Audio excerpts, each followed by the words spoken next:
I wanted to show a section that keeps coming up where we have an arpeggio, but it involves an interval as well. And that is in the Chopin first ballade, measures 48 for about 4 measures. And what we have a crossing from the thumb to an interval. Interval, single note.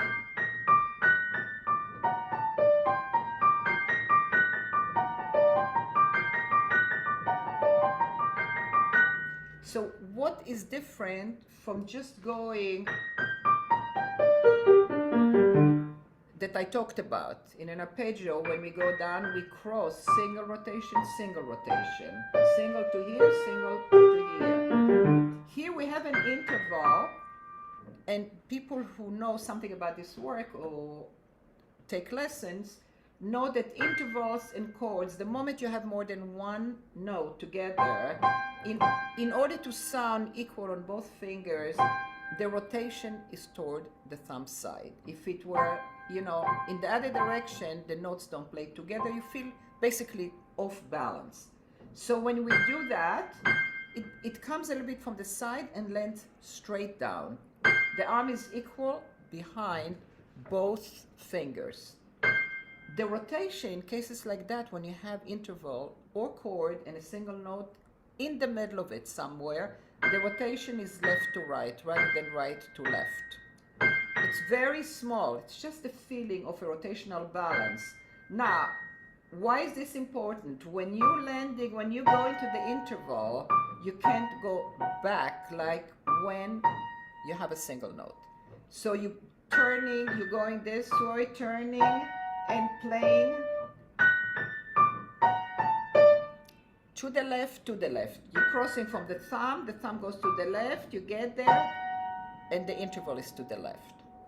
And it's again, I have to just qualify that when I show all of those things, and with the book that came out, and with the 10 DVDs, and with the streaming service that we have on the Golandsky Institute, and with the information on my website, and wherever else you find it, it's still not a teacher.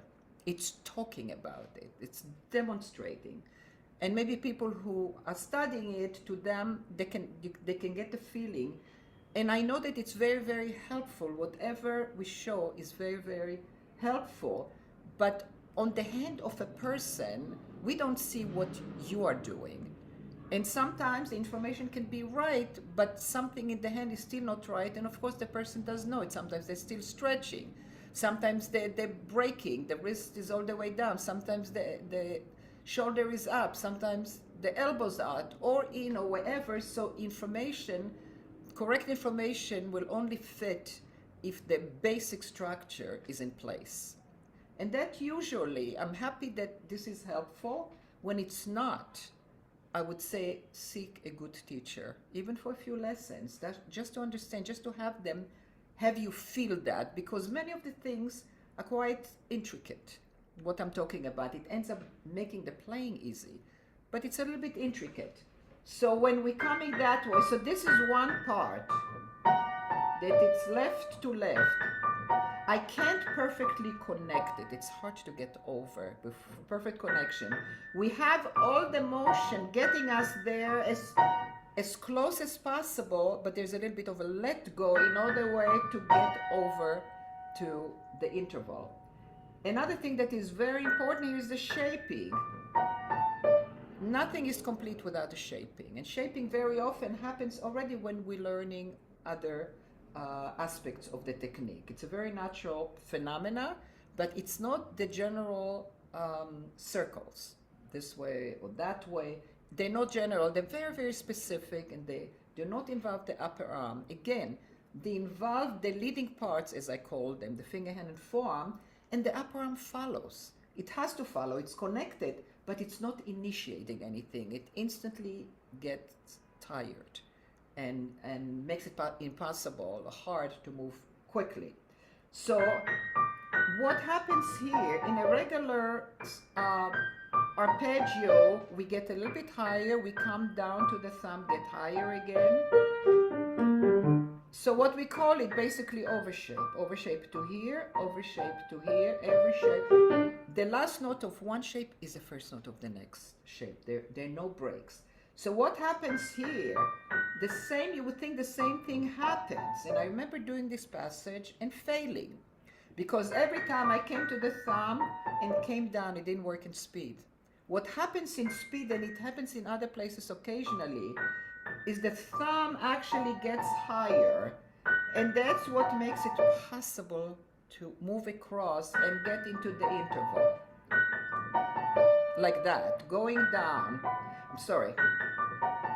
So this is one aspect. So sometimes when you go fast, shapes merge a little bit. It's not often, but it does happen.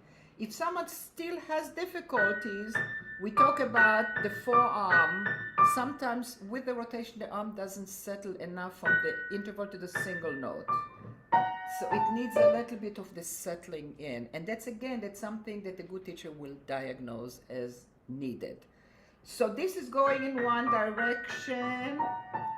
Now going up, as we know, in a regular arpeggio, we have the single rotation, we have the double, the single, double, and the arm is, the arm moving with us.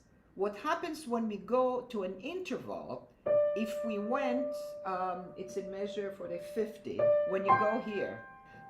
So first of all, when you go from the thumb to the interval, again, the arm, you start as a single rotation, it lands as a double on the interval, goes into a single rotation, and the same thing, so that it would look like this. Merges into a shaping. What we call a hybrid. Starts as a single, ends as a double, then it's a single to here, a single to here, hybrid. Same thing, starts as a single rotation and ends as a double. So the way it looks is like that. As it merges with the shaping, that's what it looks like.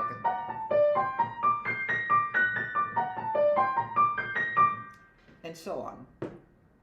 Now, you have in this, in the first ballade, starting on measure 56, you have regular arpeggios, and I just wanted to touch on it, that when you start in, we normally, again, the crossing 3-1 or 4-1 is a single rotation. When we move in one direction, but what happens, that when we come down and then cross, what happens is that we can't do that. It has to stop, and it's a double rotation from the 3 to the 1, and then it goes into a single rotation. And this is a regular single rotation, but every time it comes to here, in other words, it goes up, the keyboard comes down, and then crosses. The arm is moving with me a little bit to the right to be close to the thumb, but it's a double. Same thing. So I don't stay here. If I stay here or to here, I'm very far from the thumb. So that as I'm doing this, the arm is moving a little bit to the right to accommodate. So everything happens with small accommodations, which make it easier and easier to get to where we go.